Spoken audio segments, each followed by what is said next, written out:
Hey, everybody. Welcome back to the Fitz and Franson show. Today, we are going to be talking specifically about pricing. And you've got a sales guy and you've got a marketer, and we're talking about how do both of us work together and produce the best possible results for both the business owner's bottom line and for the customer's experience. So, Matt, it's always great to get together with you and chat more about sales. I like to hear your perspective. I disagree with a lot of it, right? But that's what a marketer is supposed to do. Well, look, I mean, I get the calls too from all my sales brethren going like, "You keep talking to that marketing guy, you're going to get your card revoked." That's right. That's right. Kind of a unique take on what we do here. So we're gonna talk about just kind of market positioning and brand perception and how do we strategically do this. So why don't you throw some thoughts out there, Matt? Well, I know, look, we have the pleasure of working with a lot of different people in different parts of the country and different markets, right? Pentec flooring and windows, doors, siding, roofing, all of these different home remodeling aspects, right? And I joke, there's very few things that I haven't sold into a home at this point and helped a homeowner get resolved in their house. So, I think there's probably only like one or two surfaces in the house that I haven't touched at this point from my career standpoint. And one of the things that's been kind of unique here over the last I don't know what, probably about a month, you might say, we've had a lot of people struggling with the idea of costs are going up in a lot of areas, and I don't feel like I can adjust my price to to accommodate for it, so to speak, right? And because I don't want to be priced out of the market. Have you heard that before recently? Yeah. Oh, yeah. Yeah. It's kind of wild how much of a theme that's become, and I think that there's maybe some just rethinking that needs to happen around that idea and some understanding of what your price means for what you're putting out in the world from your perspective in marketing and the messaging you're sending out there. But then also the message that your salesperson is delivering when they're in the home, and having that strategy be, okay, around the idea of what do I want to be in comparison to the rest of the market? Do I want to be the very best, or do I want to be average, right? And it's funny because the comfort zone is to stay average because we don't want to scare people off with the price. As much conflict as there is, and, our viewers and listeners don't get to see this because for those of you that don't know, Jay and I just scream at each other all day long outside of this call. This is where we play nice. So, look, we're having a lot of these conversations with dealers around the country around their pricing, and there's a real need for them to lift their price, right? I think that's a common theme you're hearing as well, too. Yep. Awesome. Yeah. And it is for me as well. But there's a huge fear behind doing that because if I raise my price too much, I'm going to price myself out of the market and I'm going to scare off my customers. I think there's also an underlying thing that we can get into here, too, of like, I don't want to take advantage of somebody. And that's good. That means we're working with good people who care about their customers. And that comes across. That's why they're as successful as they are or have been to this point anyway. Right. So, but look, I think that all of this starts with the message you put out there, whether it's in a print ad or whether it's in a commercial you shoot on TV or put on Facebook or Google or what have you, right? So if it's okay with you, I want to start with kind of like, how do we make sure that we're priced appropriately, but also how do we make sure that we appear to be priced appropriately when a customer decides to engage with us? So let's start with that, Jay. So when you're putting together an ad, and you're looking at, kind of where it's going to go, how it's going to go, all of these things. What are you looking at, or what are you doing with your team specifically that says, okay, this is the message that's going to, one, attract the right buyer, right, with the right level of finances for who I'm trying to go after. And then also, do you do anything? So when you're looking at it, Jay, when you're putting together those ads, is there anything that you're looking at in particular that's going to say, okay, this is how we attract the right customer in the right area with the right demographics, right? And then also, is there something that you're looking at or adding to there as far as elements go that maybe suggest and or directly punch the customer in the face, so to speak, with it's going to cost this? Yeah, that's great. Powerful Media has been doing social media ads for a long time, and we are primarily focused in getting people's attention there. And on social media, we understand that the meta algorithm favors authentic pictures. And so anytime I onboard a new dealer with powerful media, I kind of preach at them and kind of point my finger at them. And I say, a lot of our marketing efforts start with your production guys understanding that the way they install more floors is they take great pictures of the current floors. And this is a price conditioning thing. You know, on the leadership side, quick side note, establish early on in your organization that a job of the production guy is to take great pictures. Almost everybody in the industry knows Company Cam. It's a great program. It's very easy to grab your phone, open Company Cam, take pictures. And what we're doing is we're price conditioning the customer, saying, hey, you don't own a $30,000 Lavina grinder. Hey, you don't own the proper PPE to protect yourself from the concrete dust that's going to be kicked up as you prep the floor correctly. Hey, you don't have the cool little shoes with the spikes on them that let you walk across the top of the floor, right? And we understand on our side of this that preparation is everything. We get so many customers that are like, hey, I had somebody do epoxy a year ago. It's already flaking up. And they send us pictures and the concrete wasn't even prepped. It looks like they just poured epoxy on the floor and rolled it out and said, hey, you know, give me my $800 or whatever it is, you know. And so when we talk to our customers about content, the pictures are absolutely everything in prepping the customer to see the process. These are trained professionals. This isn't cheap. These guys probably went to school to do this. I don't have that equipment. I don't think I want to do this myself. Sure. Right. And so we're going to use the images to tell that story. And then we're very relational on social media. We thank the homeowners. We say, hey, thank you for having us out. It was a pleasure working with you. And then we thank the installers, preferably by name. That's cool. Thank you. Thank you, Dan and Andy, for coming out to Mr. and Mrs. Jones's house and taking the time and having the attention to detail to do a great floor. So we don't, on social media, we don't typically put a lot of effort into promoting discounts on the message campaigns. We're really trying to get the people to just have a conversation with us. We move them to a private message, and that is where we say, oh, we're actually offering some great deals right now. I know we have a discount up to this amount. On social media, if we run a lead form or a lead gen, that's where the customer is more like a Google lead where they were looking for it. And there we're going to have the hook that says save up to $500 off, or, you know, 0 interest, 24 months, same as cash, or easy payments, floors as low as $80 a month. We're going to throw those things out there, and it's a great way to let the customer know, wait, if I have to finance this, okay, it's not $800, it's not $1,200. And we prefer large dollar amounts. We know that social psychology, if I say, hey, save 10%, people are like, 10% of what? Is it 10% of $10? Is it a buck? Is it 10% of $10,000? And so we don't typically do percentages off. We do a hard dollar amount. We say, hey, up to 500. Most people know that discount is really probably 10%. And so they go $500 times 100. It's probably $5,000 is the average ticket item. And so a lot of the consumers, they're smart. They know how to shop around. They know how to get a good deal. And so that dollar amount is a great way to set the precedence early on with, this isn't cheap. It isn't a $500 floor. You could save $500. Sure. Here in our local shop, we actually do up to $750 off. A lot of dealers have a hard time with that discount because they don't understand that it's up to. Sure. If it's a one-car garage, they're not saving $750. They're saving $150. Yeah. It's weird how that, you know, in the organizations I've worked with and worked for, that A/B test between the percentage off and the dollar off, right? Unless there is already established out in the market, hey, this is a high ticket item, the percentage off like really doesn't work at all, right? I mean, it's almost like a deterrent. Like I'll call next month when they're offering something that's real, right? And that weird, that dollar sign in front of that number makes a big difference comparatively to the percentage sign at the end of the number.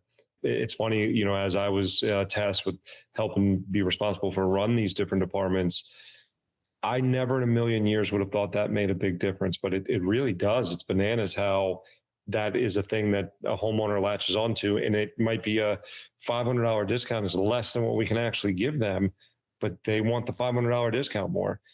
you may not have been on these calls because you're on the front side of the business, but on the back side of the business as a sales rep, like I've gotten calls later on where it's like, hey, I see this ad for $400 off the project. Can I get that even though I already purchased? I'm like, I'm happy to do that, Mr. and Mrs. Jones, but you might be mad at me because I got to charge you more because I can't combine the two. You got the better of the deal with the percentage off. Oh, okay. I'm cool. Thank you. Keep ordering my material and bring it out, right? Kind of thing. It's weird how that works. You mentioned a really good point about the installers or technicians needing to be at least decent photographers, right? We don't need them to give us, something that's going to hang in a museum, but it needs to be really good and clear. This is a battle we fight with sales reps and with installers about like the importance of this is what helps put food on your table. So we need to make sure we're good. Do you ever have conversations with your dealers about the quality of an installer's phone? Because I know like when I'm doing DIY projects in my house, that thing gets tossed everywhere and like, and the screen's cracked and the thing's, broken on the backside. Do you ever encourage a dealer to go out and say like, hey, look, it might be a worthwhile investment to get your team an iPad and or a iPhone or something along those lines? It's going to take better pictures because right now the Nokia brick isn't getting it done for us. Yeah, I definitely. And, we're to what? I think we're at the iPhone 16 now. I think an iPhone 10 at that point, the camera was good enough. Sure. But I actually do training with production guys for my customers where I talk them through how to set their phone up. Yeah. Do the 0.5 lens, do the wide angle so you grab the whole garage. Make sure you take pictures of each other. Yeah. And really showcase the work that needs to be done. But yeah, it's pretty easy. The majority of phones out there right now are good enough. Yeah. It's the sweat on the lens, it's the cracked lens, it's those things. But as far as quality of phones, they go pretty well. Yeah, I like the, take pictures of each other too. Appropriate. We don't need a picture of Johnny taking a leak at the side of the truck or something like that, right? But good pictures of them actually doing the work is a good thing. And it should be part of your training process, right? Like this is the angle that you need to take it from. These are the before and after like shots and take them from the same spot.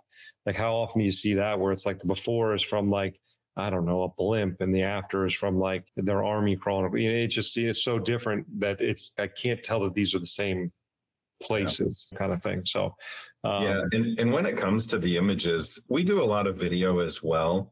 But video is kind of hit or miss per markets. We find that across the country, a good collage of 5 to 9 images still performs better than a video. Interesting. Videos are great for brand awareness. They're great for views. But when it comes to like raw lead gen, you have to have really specific videos. And it's difficult across the country to find talent that's willing to be on the camera or that understands how to take great shots. And so for a smaller dealer, it's a lot easier to help them get their production guys up to, a minimum standard of taking good pictures. Yeah. And we run great after picture, an ugly before picture, both preferably from the same angle. Mm-hmm. And then we run a bunch of during pictures of the guys in their gear, their PPE, the equipment that they're lugging around. And it continues to drive interest and conversations. Sure. And we're willing, we always tell our customers are like, well, how many pictures should I take? And our answer is usually kind of silly. It's all of them. Take all of the pictures. As you can, right? Yeah. Is like 3 enough? No, like 30. Take 30 to 60 per project. One of the things that's a good idea, if you're not doing it, we did this actually from a sales perspective, with different product line, right? We were doing bathrooms, but what we found was if we got good enough pictures of the inspection and the measurement, we actually didn't have to send a technician back out to like remeasure for ordering purposes. So we originally asked the reps, these are the pictures we need. And I'll give you, one guess as to how it went in that manner. And it's not very good is the hint I'll give you too, right? Yeah. But when we gave them a specific, like it was a laminated sheet of like an example, this is the picture we need for this. This is the picture we need for this. This is the picture we need for this. We got 2 things out of it. One, we got really great, measurement photos and could order. And very rarely did we have to send somebody out. There's cost savings there. That's huge, right?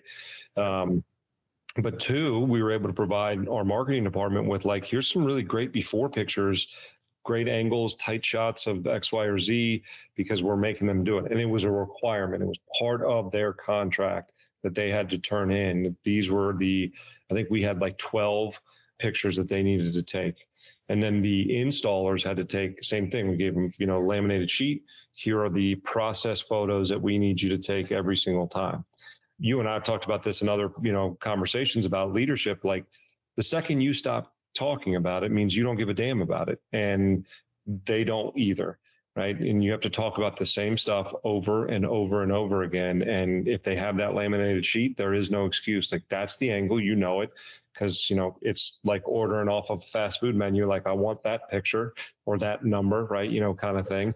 It's super easy to train and it's super easy to be repeatable. So it's a great point. And if you think about too, like you talked about, most phones these days have a good enough camera to do it. Think about the investment it would take you as a business owner to get a professional photographer to go around for, let's say, a week to take the photos that you're looking for.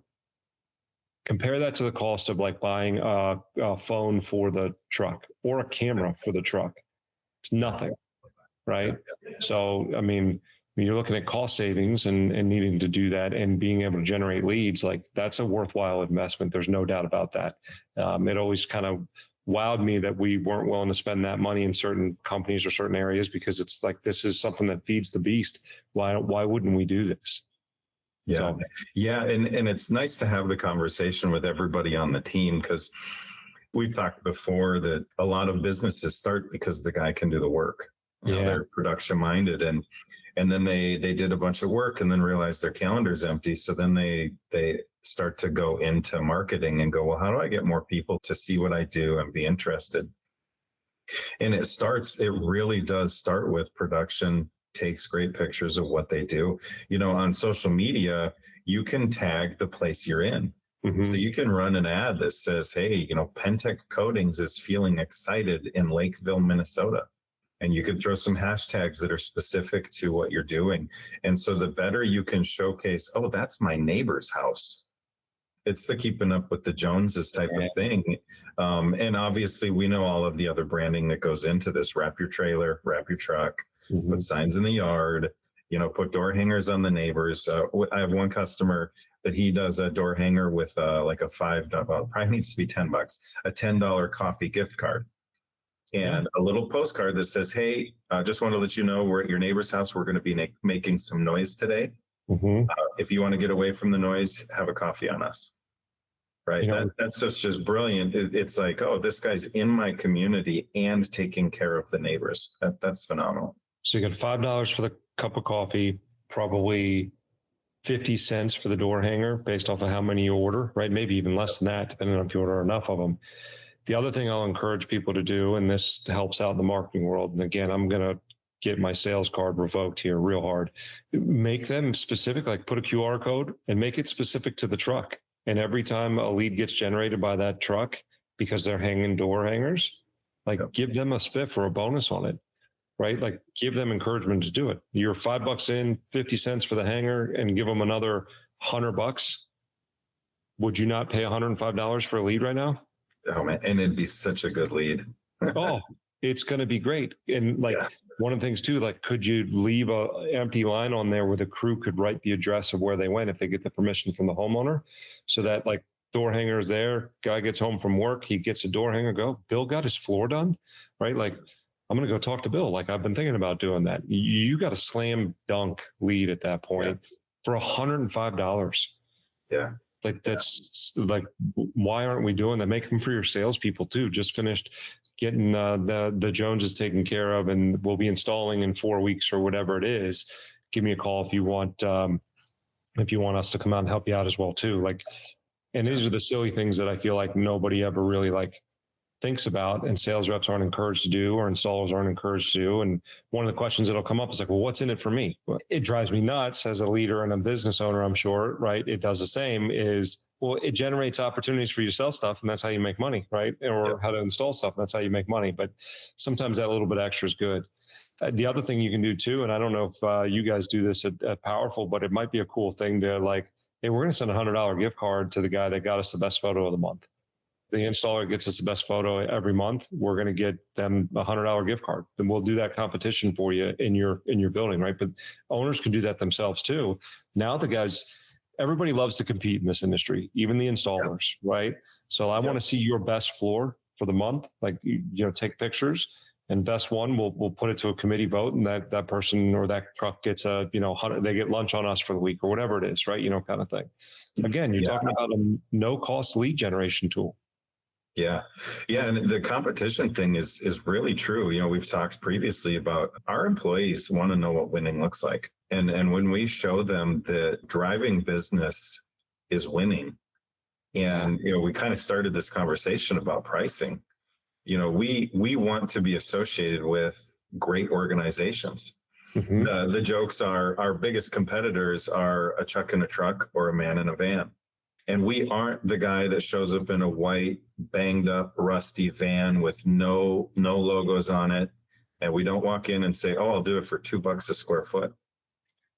We show up with logoed equipment, logoed everything, and we're ready to have a good quality conversation with the customer. And customers understand that costs money. Yeah. It's a great way to present to them, hey, we're well equipped. We're articulate, we're intelligent, we're branded well. If you're part of our organization, there's a good chance that we will take care of you. That Chuck in a truck, he's going to be gone tomorrow for good. Yeah. He could install floors. He offered the lowest price possible. He's not going to back it up. There's going to be no warranty. He's not going to take care of you. And if he's not out installing floors, he doesn't have time for you. Yeah. And so I think it's really important to put that in front of the customers. A great experience across the board. 100%. And I will say this too. I think one of the things that's funny is you say man in a van, right? We were all at very young ages just taught to stay away from the man in the van. And that doesn't change for us here, right? Yeah, even if they got great candy selection, stay away from that man in the van, right? Yeah. But people generally don't want to do cheap things to their home. Right? Like that's like a pretty universal rule. Like if you were to ask, like, hey, do you want to do the cheap thing? It's going to make the hair on the back of the neck stand up for those homeowners. So it's an interesting question here. And so if we look at it and we talk about kind of getting back to the pricing conversation, right? And the idea that people generally don't want to do cheap things to their home. They also want to know what the price is. And I know that's a struggle that marketing deals with on a regular basis when they're trying to set a lead and qualify a lead. But probably one of the most common questions, if not the most common question, is how much is it going to cost, right? Yeah. So, I used to start most of my training manuals with, look, marketing's job is to get us to a door that's going to open, and sales' job is to get in the door and sell it. So how do you train your people to navigate that conversation of, hey, we got a great product and a great service we're going to offer you, but I can't tell you the price, because if I tell you it's going to be $7,000, $8,000 and you were expecting it to be $3,000, the likelihood of you setting an appointment with me is probably going to be pretty slim. So how are you training your people to navigate that? Yeah, that's a great question. And the how much does it cost is the question. And we dodge that question a bunch of different ways. I have a pretty simple process at Powerful Media, and I agree with you 100%. It's the sales guy's job to tell a story. Mm-hmm. It's marketing's job to get the invitation to tell the story. And so when we run ads, like we discussed earlier, great after picture, ugly before picture, pictures of the guys doing the work. Customer comes in, clicks message, and says, hey, I have a garage just like the one in the picture. How much? My team says, hey, thanks for your interest in a garage. We love working with garages. Yeah. And answer their question. And then we say, can you tell me a little bit more about your garage? Have you noticed any significant cracks, pits, or stains on the surface? And we're doing two things. One is we are trying to qualify a little bit, right? The customer's like, it's actually gravel. I don't really want to send a sales rep to a gravel floor. That's nobody wins there. And so usually we're verifying the surface. We have a lot of aggregate across the country. We have a lot of customers that are uneducated that think that you can coat asphalt, you can coat, deeply stamped concrete around pools and stuff like that. And so the other thing that we're doing is we're kind of the social psychology of it is I want you to acknowledge that you actually hate this floor. Yeah. And I want you to take pause and go, oh, my kid had a truck that leaked oil and he parked on my garage floor for a year and the floor looks terrible. Yeah. And we've heard all kinds of things. We get a lot of them that are like, oh, there's a lot of paint on the floor from my wife doing projects. Fair enough. Yeah, I get that, man. My dogs are in the garage, and so the dogs will, have missed accidents on the floor. It's just kind of gross. And then we can come back and say, oh, we can absolutely help with those things. Pits and stains aren't a problem. And in fact, our product is antibacterial, antimicrobial. And then the next question is, what's the location of the project? We've asked it a few ways. Whereabouts are you located? What's the location of the project? Where do you live? Sounds a little creepy. Right? Yeah. Where do you live? We're turning into the man in the van. Where do you live? Where do you live? House? Am I looking at you right now? Is this the right spot? Right. And so then we just, it's just continuing this relationship building, but for obvious reasons, are you in our service area? Yeah. Can we get to you? We do our best on marketing to do geo-targeting to make sure that our ad dollars are being spent in the area that they should be. But social media, we've had people share posts. Somebody comes in from Hawaii. There are dealers in Hawaii now. Puerto Rico, we actually get Puerto Ricans that say, hey, do you guys come to Puerto Rico? And it's because they flew through an airport in Texas or in Florida, and they saw the ads and they reached out and said, okay, where are you located? I'm in Puerto Rico. Hey, we're not going to be able to help you out. For the record, Jay and I will go run that appointment for you in Puerto Rico. That's right. No problem. That's right. We'll get it done for you. Yeah. And so they confirm it in the service area, and that's question 3. What's the project? What's the condition? Where are you located? And then the last question is, hey, next best steps would be to have somebody come out and take a look with you. Yeah. One of my design consultants, and we call them a design consultant or a design specialist. Design consultant can come out, they can take a look with you. They'll bring samples. They actually need to take a couple of measurements of the surface. They'll do all of that for you. And they'll answer any of the questions you have. Would, what day's today? Friday. Would Tuesday at 10 a.m. work? And some of them are like, whoa, I just wanted a price. I don't want anybody out until you give me a price. And they say, I totally understand you need to know pricing.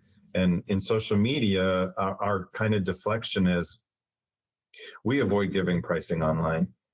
It just causes problems. You know how social media is. And then usually that's enough. Like, people know that you don't say certain things on the internet. We have all kinds of Hollywood superstars that have said things on the internet that they regret, right? Yeah. Pictures or phrases. It's like, so-and-so said this on Twitter or on X, and then it's there forever. I got a 7-year-old and I'm terrified of his access to the internet and knowing what my dumb brain was doing when I was, middle school, teenage stuff. Yeah. Thank God I didn't have access to the internet, kind of thing. Yeah. Oh, I know. Yeah. So we tell them what to expect. Somebody's going to come out, and we say it'll take about 45 minutes.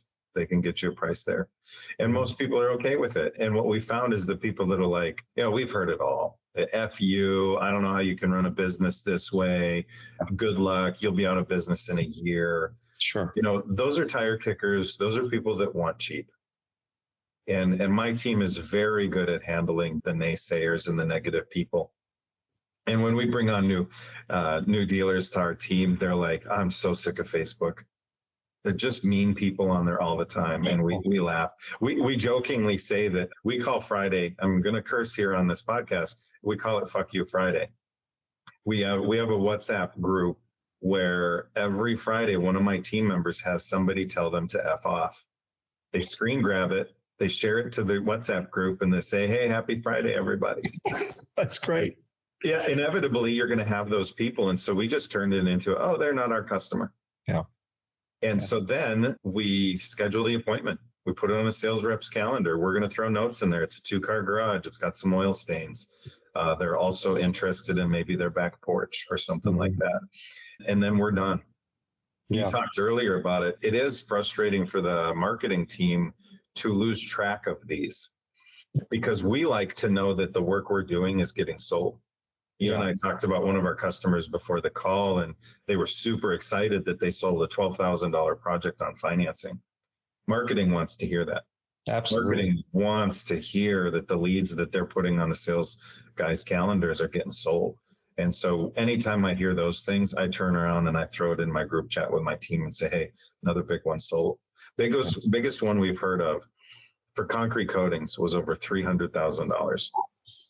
Yeah, that is a massive project. Yeah. Rep took the rest of the month off after that one. Right. It's funny because we joke about the conflict between marketing and sales, and it's real. But I think one of the things that's very interesting when you get to like peek behind the curtain in leadership, right? In sales leadership, marketing leadership, whatever it might be, you understand that nobody's out to get you as a rep, and nobody's out to like, well, I'm just like throwing stuff against the wall as a marketer, right? Yeah. But the emotion that's there as a salesperson is always very real, because they drove however far they drove to have a door slammed in their face, or somebody that has no money or, won't give them the time of day, and they got to lash out at somebody, right? And the person they're going to lash out to is marketing. And, one of the things that I would always ask, my reps in that case was, okay, well, a couple of things. And I think you do a similar thing when you're talking to, your dealers, but I would ask them like, hey, of the 30 that you've run this month, how many have been like this? Okay, so it's like 10% of it. I can go make this my number one priority. Do you want me to focus on 10% of the leads, or do you want me to focus on 90% of the leads? No, 90%. Okay, well, also here, let me ask you this other question. What do you think I'm going to do with the marketing department if we all of a sudden run 300 leads this month and we don't sell any of them because we went to the wrong place at the wrong time with people that didn't have money, that didn't want to give you the time of day to give a presentation and do the things you need to do in order to have a shot at being successful? What do you think I'm going to do? Well, I don't know. Well, I'll tell you what I'm going to do is I'm going to cut their budget and or let people go, because we can't afford to keep doing it that way. What does winning look like? It's we all get to, and this is the part that I think both marketing and sales forget, we get to install and collect a paycheck. Mm-hmm. That doesn't happen unless marketing does a good job of giving us enough quality opportunities. Yep. And sales doesn't do a good job of keeping your head screwed on right and going in and giving a phenomenal presentation that's focused on the customer and ending up with a contract. The people that really suffer if marketing isn't doing it the way we need to do it is production and the people that are installing the floor, and adversely all of us, because it's a full cycle that continually feeds itself, right? Marketing spends money to get people to pick up the phone and call us and set an appointment. Sales spends money to put quality trainings together and quality people in the home to sell jobs. Install does quality job on installs to ultimately do the thing that we're all after, which is collect a check or finance payment or whatever it is from that homeowner. None of that happens if marketing just goes like, I don't care about anybody else after this, right? Like there may have been people like that, but they don't last very long because I can't afford to pay them much longer if we don't sell jobs, install them, and collect payment on it, period. Yeah. Like, there is no argument about this. And I understand your frustration. I get it. It stinks to drive an hour and a half across town and have a door slammed in your face. That stinks. And is there occasionally something we could have done better? Sure. But for the vast majority of it, we do it the way we're supposed to do it, because if I don't, then I don't get paid either as a marketer. And like we lose sight of that in that like flash of red that comes across us as a sales rep, which again, I've been there. I've shared with you that I have yelled at your people on a regular basis, in my head mostly, holding onto the wheel. People probably think I'm a crazy person driving down the road in those scenarios, but get it out of your system and on to the next one. Yeah. Yeah. And one of the things we haven't actually grabbed, and I think that we can talk a little bit more about in the pricing thing. We've talked about offering a discount and offering financing and prepping the customer that this isn't cheap. And, on the marketing side with my team, my schedulers, I talk to them about the quality of the product that we sell, and they get frustrated too. All I get, Jay, day after day is how much does it cost? And I can't tell them. Mm-hmm. And we say, well, we can let them know that our product manufacturer is this, we are top in the industry. And you can talk a little bit about the sales side of it too. Is I've heard tons of sales guys come to me and say, I can't sell your leads. Mm-hmm. And I'm like, well, these are good people. They're qualified. They understand the process. They understand the product. They're interested. What's wrong? Yeah. And I, with a little bit of fact finding, I found out that they want to sell cheap. Yeah. I go, oh, you don't understand the quality of the product you're selling. Yeah. So what do you see on the sales side of this when you're dealing with sales guys that are also struggling with pricing? I'm a little blunt with this when we have the conversation with individuals, right? Or teams of salespeople. I'm a big believer in this, that there is not a company in the world that's going to train their people to go in to start with advertising that says this, or go into a home and sell saying things like, we're pretty good. Our installers, they're okay. They're what we could afford, right? Or, the product, like, yeah, it's pretty average, super average, right? Like nobody does that. Yeah. Nobody does that. And yet as a sales rep, like we want to try to find a way to like get it in the middle, right? Pardon my directness, but that's dumb. And you said it earlier, homeowners aren't dumb anymore. They weren't dumb to begin with. They just didn't have access to as much information as they have today. So our consumer is significantly more prepared and educated for what they're doing, whether they'll admit it to you or not. They're prepared and educated on what they're getting into. They know about what it can be. They're hopeful it's going to be less, but they know that hope in one hand, do something in the other, which is going to fill up faster, right? So I would tell reps all the time, like if you're continually getting price objection, it's not that we're priced too high. It's that your story stinks, because somebody's going to go in there and charge more than what they need to charge to actually do an install, because you got to run a business with it, and they're going to buy from them. But they're not buying the product and they're not buying the price. They're buying the story that's being told to them. Okay. So we need to look at your story and why it stinks so much, right? And how do we get the value in the story to match the value of the price that you're going to show at the end? And the third part of that is, how do we get them to believe you and buy into that? And you made a really great point. Most of the time, it's because you as a sales rep, you don't believe it. You don't believe in the value of what you're doing. And I always had a mindset of like, if I walk out of this house, I know definitively there is nobody else on the planet besides me that is going to work as hard to take care of this customer and make sure that they are getting what they need and what they want. Okay. There might be people out there that can do it as well as me, or at the level that I'm going to do it at, but nobody's going to do it better than me, period. I believe that at my core. And I'm not going to work for a company that cuts corners and cheats customers out of money. Like I wouldn't do it. I only ever applied to jobs if I was like, this is one of the best in the area. Right? I mean, why would I work anywhere else? I don't want to walk in and sell crap. Like I want to walk in and sell something that I feel good about, that I get compliments from the homeowner on. Thank you for talking me into this or pushing me to get this done. I couldn't have been more hesitant at first, but I couldn't be more happy now. So we use like, I'll give you an example, right? So like cost versus value is one of those things where I see guys do this all the time. And it's, cost versus value, price conditioning, however you're doing it, but it's trying to get the homeowner to realize. So, it's funny. I asked this question, and maybe it'd be fun to ask you this question.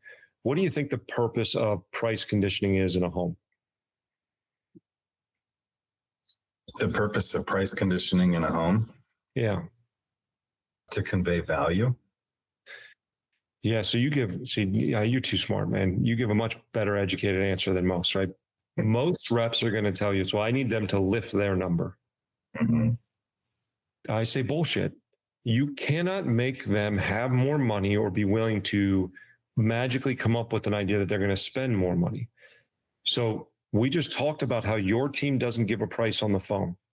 You're not unique. Yeah. Everybody does that, because if I gave the price, nobody's setting an appointment. I only need one salesperson, and they're not really a salesperson. They're a contract collector, right? So the number that a homeowner is thinking, let's use 3,000 as the example, and I know it's going to be 7. Where did they get that number? They made it up. They made up the number. They went out of thin air, or they talked to their brother who got it done 17 years ago. Yeah. And it cost 3,000 then, and they expect it to be the same. So the point of price conditioning isn't to get them to close the gap between where it's going to be and where they think it's going to be. It's simply to, and I'm not as educated as you, Jay, so I'm going to use a word that's probably made up, but it's to like invalidate or like point out the fact that their number is false. Yeah. It's not based in reality. You're living in rainbow land, and these are real numbers that really exist. So like, I just need you to admit, maybe not even out loud, but to admit that the number you were thinking is a make-believe number. That's it. Because now we can deal with facts and reality, right? And that's the important thing about it. And again, it's just one of those things where I see guys do this all the time when they go through this price conditioning and they can see the homeowner, slowly like just being beat down by it. And they want to be a pleaser, and they will immediately go, don't worry, we have discounts, or don't worry, this isn't your pricing, or some variation of that.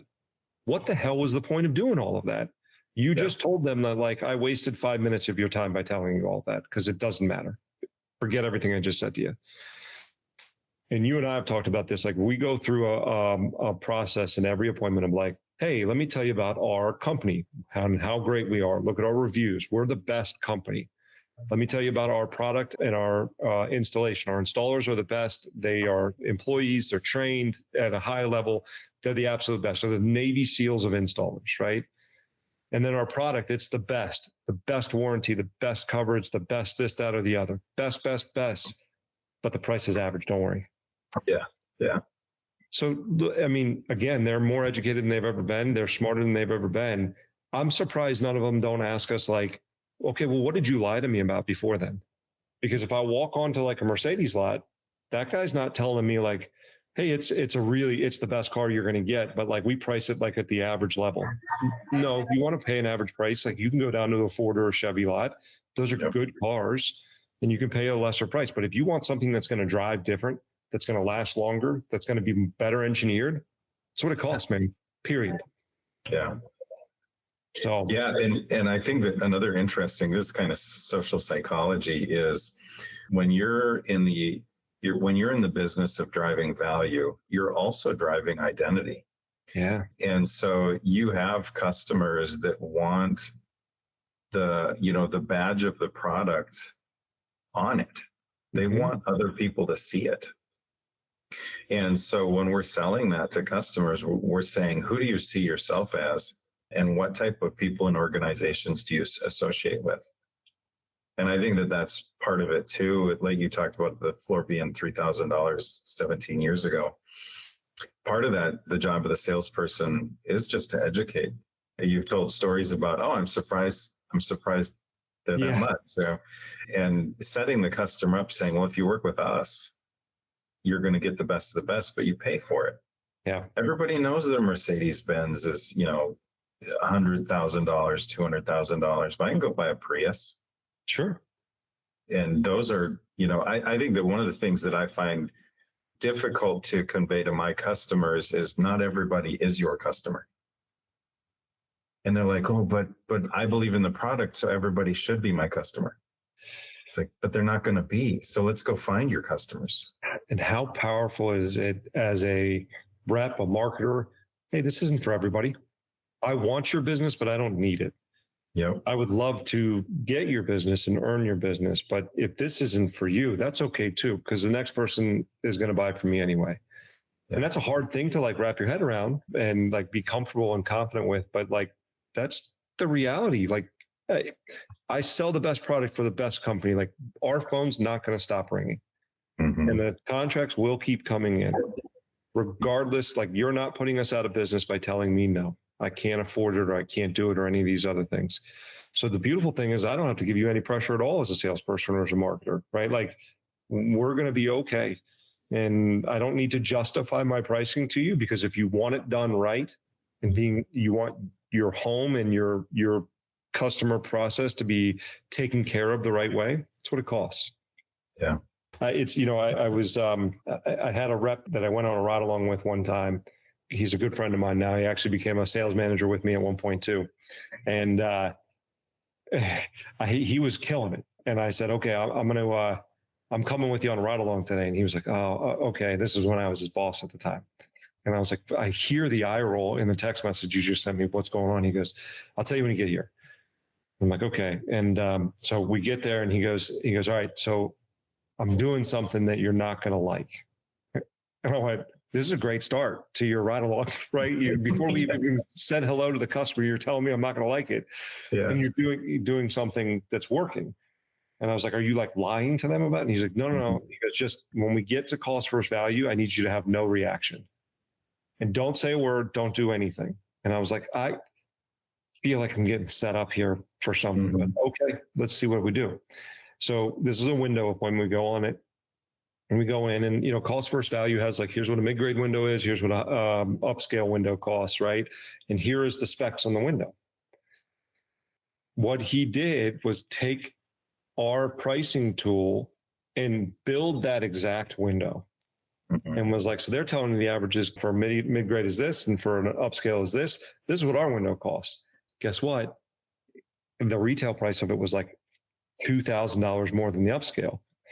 And he subtly throws in there, he goes, so we got to measure all yours to figure out, some of them might be bigger, some might be smaller, but this is going to be probably an average list cost for windows in most homes we're in. Okay. Now, the great news is I took care of a homeowner just like you. Yeah, actually very similar project. And it was, about the same number of windows. I think it was about $300 a month. So did I explain all that okay? Yeah. Okay, great. And would that be comfortable for you in the budget? Well, I don't know. I hadn't thought about it. Okay, no worries.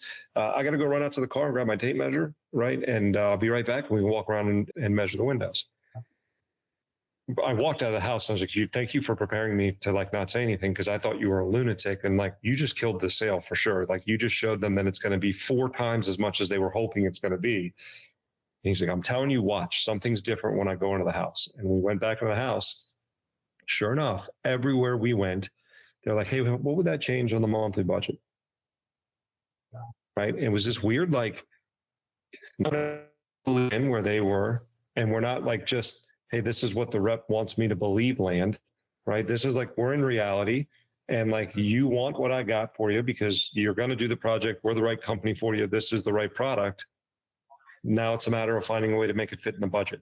Right. And it was weird. It was like, I walked out, he sold it, and I was like, cool, you're training this at our next sales meeting, just so you know. And he was like, no, I don't want to do that. I was like, as your boss, you have to do it, right? Yes. And he did. And some guys like could do it. Some guys were like, oh, I'm going to kill every sale. And I'm like, it is the price. The difference there was what he's saying is, this is it. And I think one of the takeaways, and forgive me for like going on a rant at this point, but in our industry, there is a race in one of two directions.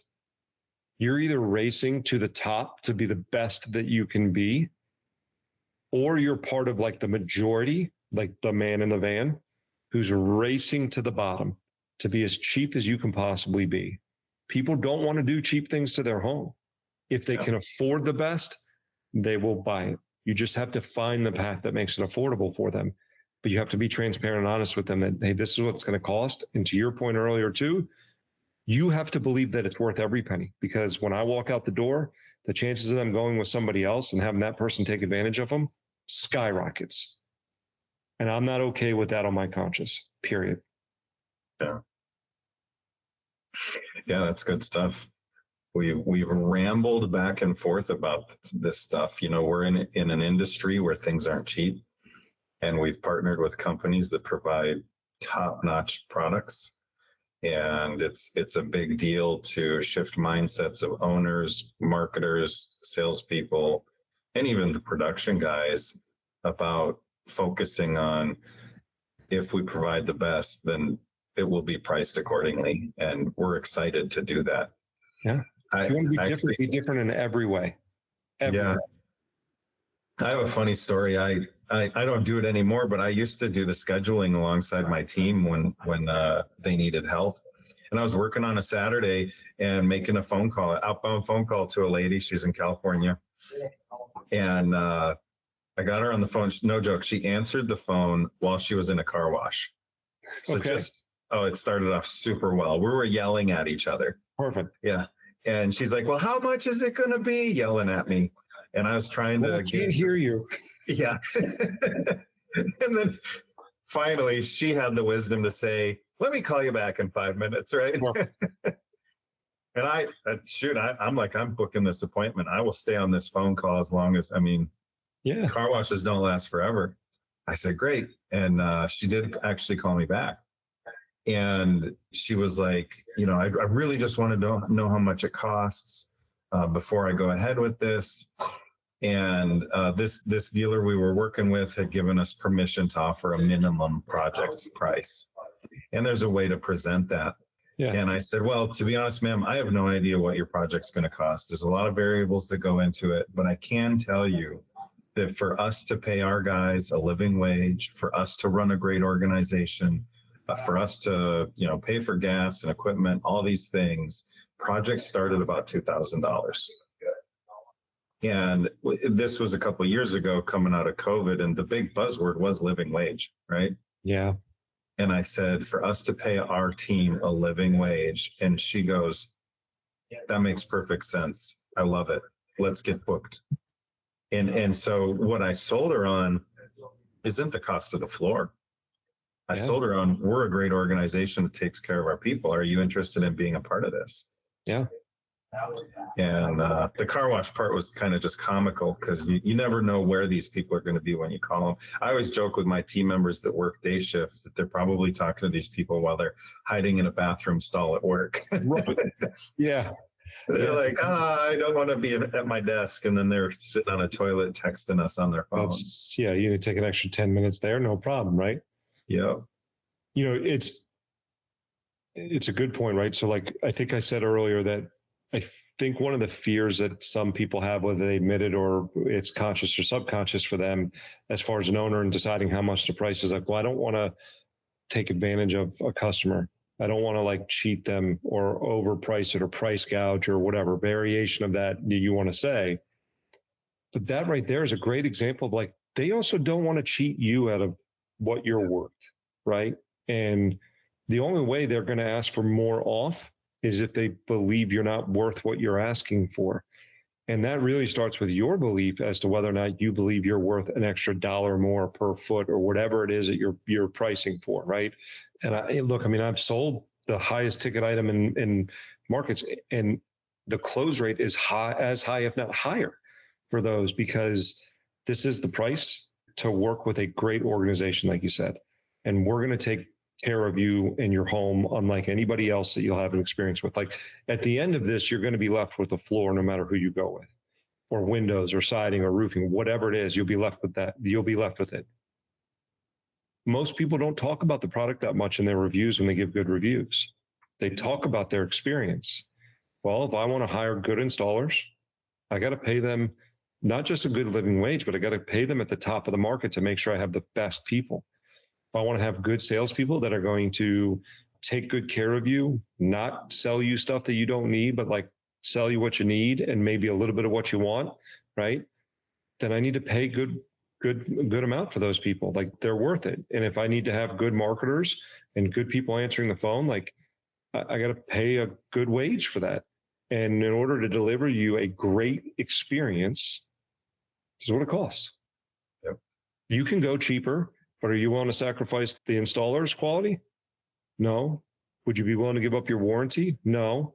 Would you be willing to have had my person who set the call with you, on the phone, I don't know, curse at you and be making dinner for the kids or whatever in the background and you can't hardly understand what you're getting into? No. Then it sounds like you're getting exactly what you want for what it costs. Seems pretty simple to me. Yeah. Yeah. And again, it's not for everybody. We understand that. Yeah. But it is fun to be on the winning team. Absolutely. Yeah, absolutely. And that's what it is. I think you got to charge what you're worth, right? And there's two things that go up every single year in our industry. You know what they are? If you're doing things the right way in your business, the price and the close rate. Right. And I used to have guys go like, another price increase. This is going to be ridiculous. Like, you guys messed up last year because they raised the price the same amount and you closed 2 points higher. So what's that telling us is that, hey, you know what? The market is saying like there's more there to go get. And the more concrete we are in our profit margin and the more comfortable we are on that, the more stable our company is, the more things we can do for our community, the more things we can do for our customer base. Like, we become a greater organization when there's an extra dollar in the account because we charged appropriately. I can pay you better bonuses. I can pay you to, take a trip if you hit certain marks, these kinds of things that owners do for incentives for people. That doesn't exist if you're cutting your teeth as close as you possibly can on every single job. Yeah, the customer that bought it is going to be happy because they're going to get a great product at the end and they're going to have not paid anything for it. But to your point, you're not going to last very long, and they're going to be really disappointed if something goes wrong in 5 years and you're not there to take care of it like you promised them you would. Or you got to go like, now I got to charge you a service fee that's beyond like industry standards because I can't afford to take off from this other job to come fix the job that's already been paid for and installed. Yeah, exactly. Yeah. This is an important conversation to have, and I'll put a bow on it. Matt and I both have a lot of industry experience, and we love helping small businesses. Yeah, one of the things that we love about what we do is we're not helping mega corporations get richer. We're helping small businesses run successful organizations, build great teams, provide great services. And so if anybody has interest in learning more about the sales side, the marketing side, leadership in general, how to develop teams, how to train, we're here to help. You can reach out to us on the website, powerful.com with no E. You can reach out to us directly as well on LinkedIn or something like that. So, Matt, thanks for this conversation. I think it's much needed in our industry. It needs to be said over and over again. It needs to be rehashed and rethought through, and we're here to help. Always a pleasure, sir. We can go back to our marketing and sales arguing now that the camera's going off. All right. That's right. All right, buddy.